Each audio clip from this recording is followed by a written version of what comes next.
everybody. I thought I'd come on today and do a feeding video with my little sweet Marianne. She's laying here all quiet like a sweet little girl that she is. And she's still in this lovely little Emily Rose outfit that I bought for her because I just love it and I just don't want to take it off her at the moment. It gets like that sometimes, doesn't it? And I thought I'd give her a feed and I'd have a little chat to you and tell you one of my stories because I haven't done that for a while. And I know how much you all love my stories. So let's put her little bibby on. There you go, darling.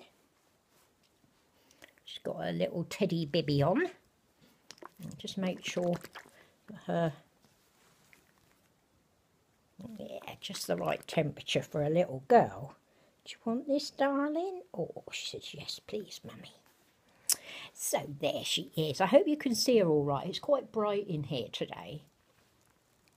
There she goes. And yeah, I was going to tell you a story about something that happened to me a long time ago when I was about 26. And we just moved into our first house that we bought. And my eldest son was at school. He was about 7 and my youngest was about 8 months, I think. He was sitting up and playing. And, you know, it was quite lonely because my husband wasn't there all week. I was just there on my own in the house. And he come home at weekends. And I didn't really know anybody much at all. I mean, mothers at the school always used to say hello, because you do, don't you? But I didn't really know anybody. And a young girl moved in a couple of doors up from me. And I saw the removal van and I saw that she had a baby about the same age as mine, my little boy. And, oh, let's just put your bibby on properly, darling. Mummy's got that over your mouth. That's not a lot of good, is it? Hold on a second. Let's just put it on properly for her. That's better. What's your mummy like, Marianne? She can't even get your bibby on properly, can she? Honestly. There she goes. She says, oh, mummy, I was just enjoying that. Yeah, and I was saying this young girl moved in 2 doors up from me, and I could see that she had a little boy the same age as mine. And I was very shy. I've always been very shy. But I took my son to school the next morning and I got a little bunch of flowers as an excuse to go round. And I went round to see her. Just knocked on the door. Had my little boy in the pushchair. And introduced myself and gave her the flowers. And asked her, I said, you know what, I've got a little boy, same age as yours, by the looks of it. How would you feel about coming round for a cup of coffee or a cup of tea and a chat? She wasn't too keen. She said she liked to keep herself to herself, which, you know, is fair enough. Not everybody wants to have kind of friends. And I said, oh, well, I'll kind of leave it with you, and if you'd like to pop round any morning after 11 o'clock, I'm usually ready for a sit down then. And about 10 days went past and I'd kind of given up that she was going to come round. But this morning she did come round and I thought, oh, blimey, this is good. And I was really pleased to see her, and I made us a cup of coffee and we sat down and the babies were both sitting on the floor together playing. Is that nice, Marianne? She's enjoying that, aren't you? She said, that's nice, mummy. Yeah, I hope you're seeing her okay. And yeah, the babies were playing and we were chatting, and I found out that her name was Angela. And very sadly, her husband had died quite tragically in a car crash, and she'd moved away from all her family and his family because she just wanted to be on her own with the little boy. And I noticed that she was, you know, keeping an eye on the little boy quite a lot. She was quite possessive of him, quite, you know, she wouldn't let me hold him or anything. And I thought, well, that's fair enough. If she's been through something so traumatic, she probably doesn't want, you know, anybody touching her little boy. Anyway, we were chatting basically about the area we'd moved to and that kind of thing. She seemed a very nice young girl, and I was getting on very well with her.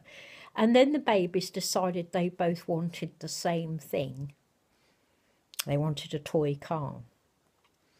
And of course, my little boy pulled a little bit harder than hers, and her little boy fell over backwards. Well,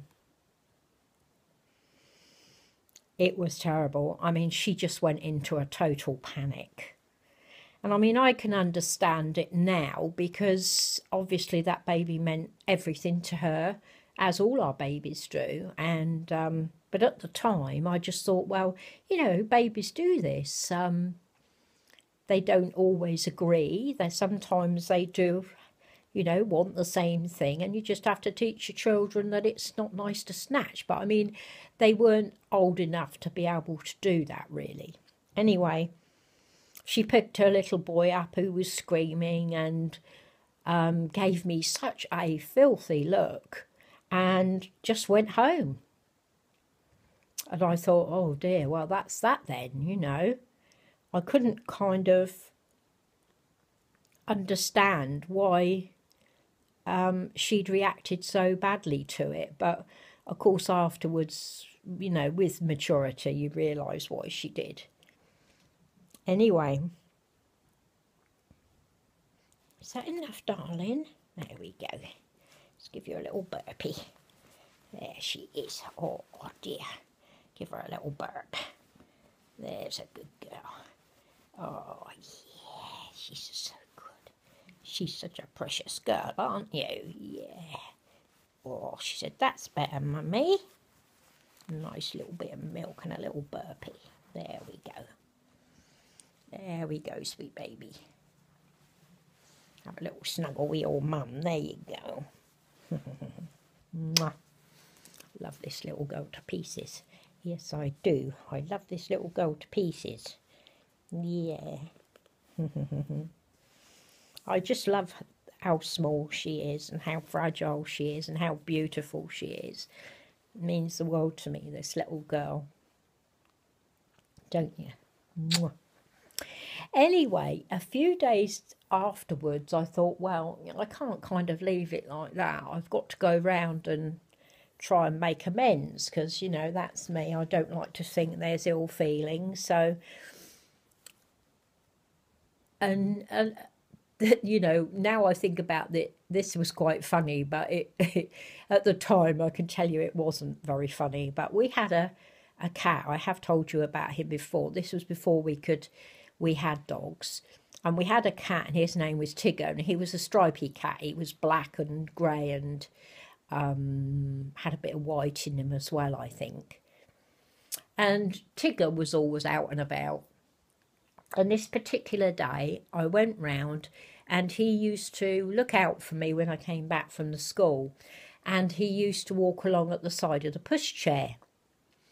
Well, he did that on this particular day, and I went and, you know, took all my courage in my hands kind of thing, and I went to her front door, and I rang the doorbell and waited with kind of bated breath, very nervous, to apologise to her.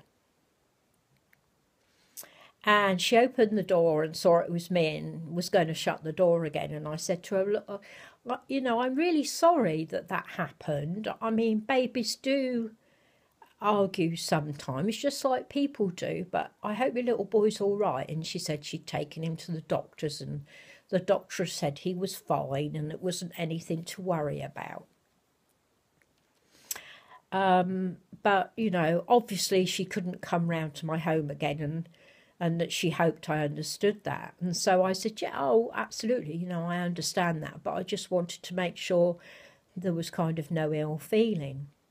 Anyway, all the time we were talking, Tigger was kind of going in and out my legs, as cats do. And then he decided that he was going to go to toilet.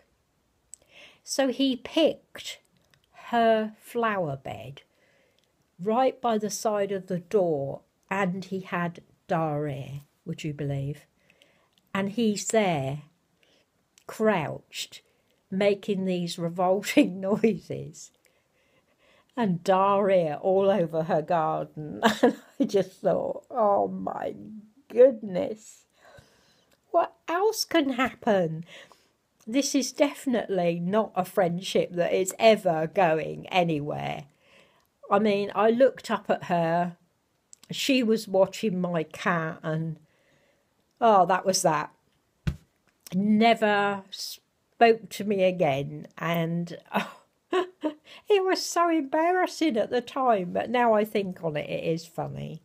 But that's my weird sense of humour. I have got a very weird sense of humour, but I thought that was a nice story that I could tell you, and I hope you enjoyed it. And I hope you enjoyed seeing me feed this little precious girl. And she's going to give a big kiss. Mwah. Big kiss to Mummy Suzanne in Australia. Mwah. And a big kiss to everybody else. Mwah. Love you, ladies.